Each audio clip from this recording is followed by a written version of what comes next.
Welcome to the multiverse. We are at the end of season 1, What If? And I have my dog with me, Bucky. Hey, Bucky. He was very sad there were no Buckies in this episode. But I'm Candace, and also with me is my fellow Waffle, Norhal. Hey, Norhal. Hello, how are you doing? Good. This was an excellent finale. I really enjoyed it. It was lit. It was lit? Really yeah, that's a good word for it.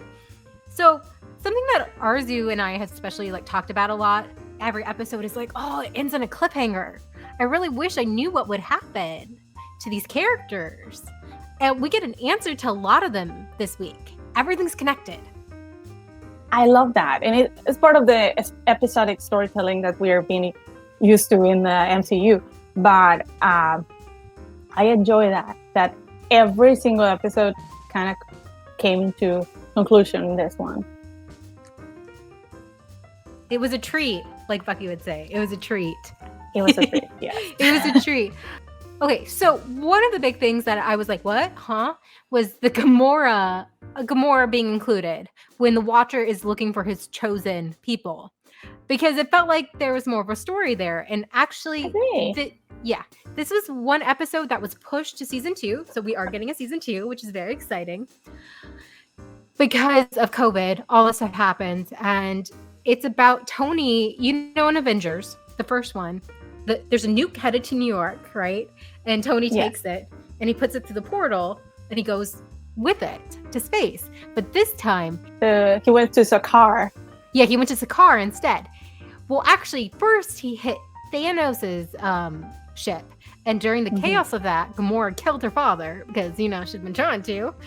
Yeah.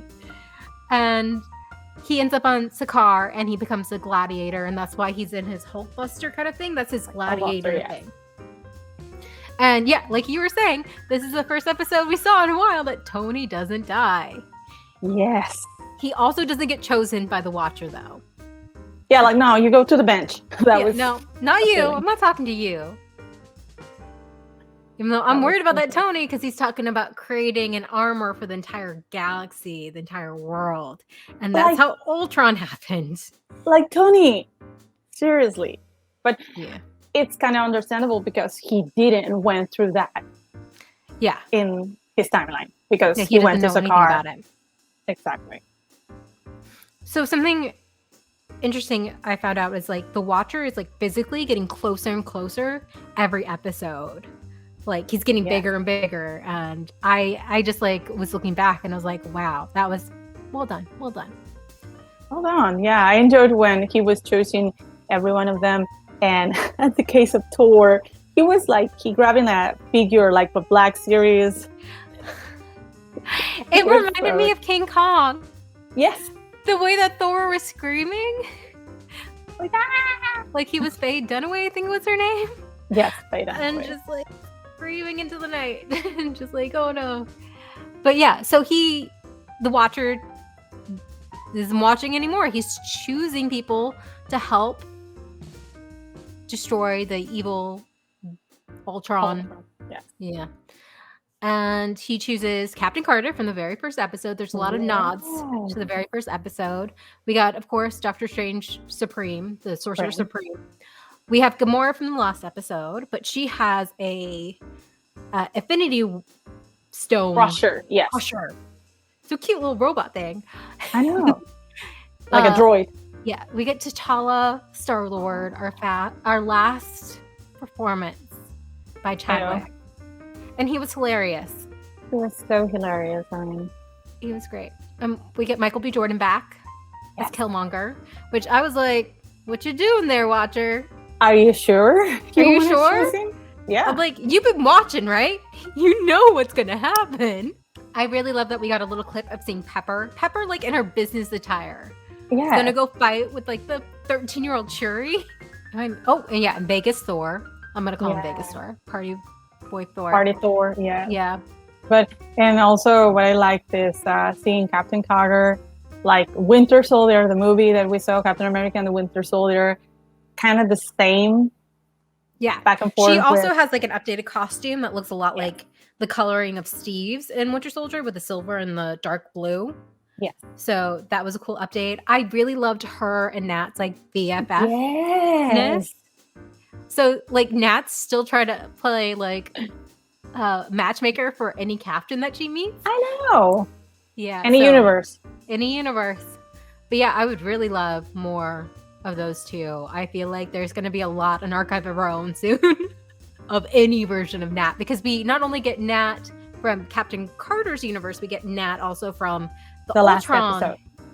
universe, and she's the only human left on Earth. That was so sad, and it was heartbreaking to see her fighting, but also when Captain Carter started approaching to her like, yeah, your father's name is like, oh yeah, giving all this info, you only trust 3 people and I am lucky to be one of them. And Nat's like, okay. And it was like, oh, they're best friends again, even though like Nat doesn't know her. Tear. I think it was the first time we see this multiverse individuals interacting, opening the door for future multiversal interactions. Especially like we were talking about this in our DMs, so like, well, I guess that means maybe after Scarlett settled with Disney.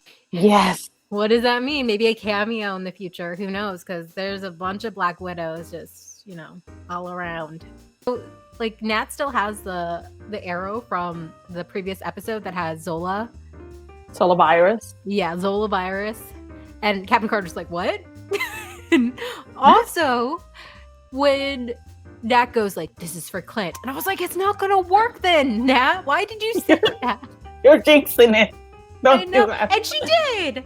It didn't work because the Nazi, of course, decided to take over the robot. And then, of course, Killmonger betrayed them. And it's just like, I like the Matrix-esque, like Zola and Ultron being like, you can't take over me. I'm going to take over you kind of thing. Little argument.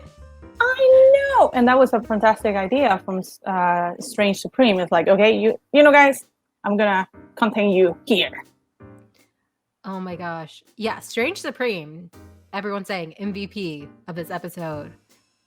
Yeah, because it was nice to see that he has lost it all. Mm-hmm. But at one point it's like, yeah, well, I have all this power, all this like juju magic or whatever, so he can help. He feels like it seems like he's making penance for what he did, because he literally like murdered billions and zillions of people in his galaxy, his universe. Yeah. With greater powers come greater responsibilities. And no Spider-Man. There was no Spider.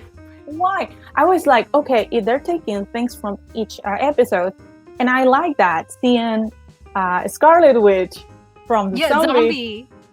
But no Spider-Man. Why? Because I think he's not there anymore. I know. He was going straight to Thanos. Thanos zombie. Yeah. There's so many hopes. Okay, so yeah. Absolutely loved it. The animation, again, superb. Comic book, come to life-esque.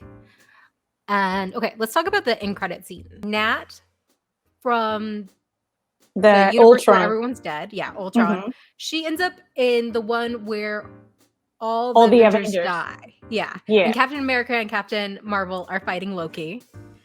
And she just like punches Loki. And it's awesome. I know, that was amazing. And for a minute, when she was saying, "Oh well, everyone in my universe is dead," and I was like, "Bring her back to the main timeline." Yeah. Okay. So the mid-credits scene is with Captain Carter. She is back. She's excited to see her version of Nat. Mm-hmm. And we find out that what Hydra was after at that time was the Hydra Stomper. But there's someone. Nat says someone's in there. Oh my God. Does that mean that this version of Steve, Captain Carter's version of Steve, is he the Winter Soldier? Seems like. Yeah, because did something happen to Steve when he was captured? Mm-hmm. And also, like, how else would he be alive this long? Because that guy was holding on by a thread. We saw his list of ailments. I know. I mean, it opens so many possibilities. But yeah, it seems like they used the serum or what they used for Winter Soldier, they used it on him. So I enjoyed having combining all these characters that maybe didn't interact. Like we didn't see Peggy Carter interacting with Black Widow, for example, and I loved that interaction. Or T'Challa with Thor. I enjoy that, having all these different characters from different universes, but having them interacting. That was nice. Yeah. So for season 2, would you want to see like the continuation of some of these stories? Like how does Loki get defeated on Earth with Captain Marvel, America, and Black Widow, and like seeing what happens with Captain Carter and what is in the Hydra Stumper? I would love that. And I understand some people would say, I expected to have each episode independent from each other. But I mean, it's been 13 years, 25 movies, 4 series. This is an interconnected universe. This is MCU. This is the MCU. What do you expect from the MCU? Exactly. So it's like, it would be nice to have a self-contained story. Yeah, but I enjoyed this. All these different stories coming back together. I enjoy that. This is like definitely was made for us, the huge MCU nerds who can see all the callbacks and Easter eggs and just know these stories and characters so well. So yeah, I think you can still follow along if you're just watching the series and you're a casual Marvel fan. But like there are movies in the MCU now. Like I feel like Shang-Chi and Black Widow are standalone enough that people who are familiar with Marvel could just go into it and watch it and enjoy it. So we're definitely getting some standalone stuff, but the beauty of the MCU is the interconnected stories and these characters and their relationships. Yeah, I agree. And all the implications of their actions, I enjoyed that. And especially because I think this works also as compensating because maybe, we didn't have enough of Peggy Carter back in the previous movies. That's fantastic because it opens the door that you can have her in future entrants and installments. That's fantastic in my opinion. Yeah, and like you were saying, like you could also just have these standalone movies too. You don't need them to be in that bigger universe. So then you don't have to worry about like, well, where are the rest of the Avengers while this one guy is fighting this huge universe-ending fight? It could be a multiverse where those Avengers don't exist. I enjoyed it. I love it a lot. As you mentioned, animation was superb. The music, all the callbacks was chef's kiss.